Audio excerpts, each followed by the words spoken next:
வணக்கம். நாகசாக்கி போயிட்டு ட்ரெயின் ஏறியாச்சு. Night dinner on train. எப்படி சார் இருக்கு? வெரைட்டி அமக்கலமா இருக்கு. கார்லிக் நான், சப்ஜி, ரைஸ், கறி, தயிர் எல்லாமே இருக்கு. Leave alone the dinner. The timing of collection of food packets was made it perfect. The moment we got down at Hakata, dinner packet was waiting. It's collected within 10 minutes. We boarded a train to Fujiyama. Amazing coordination. கரெக்டா இறங்கி ட்ரெயின்ல pickup பண்ணி சாப்பாடு. Banana இருக்கா sir? இருக்கு. Banana train super. சாப்பிடவே முடியலப்பா.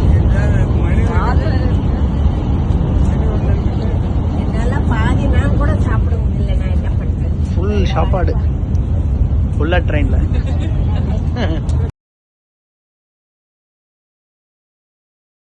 Travel with me, Manivanan Krishnan Sanjay to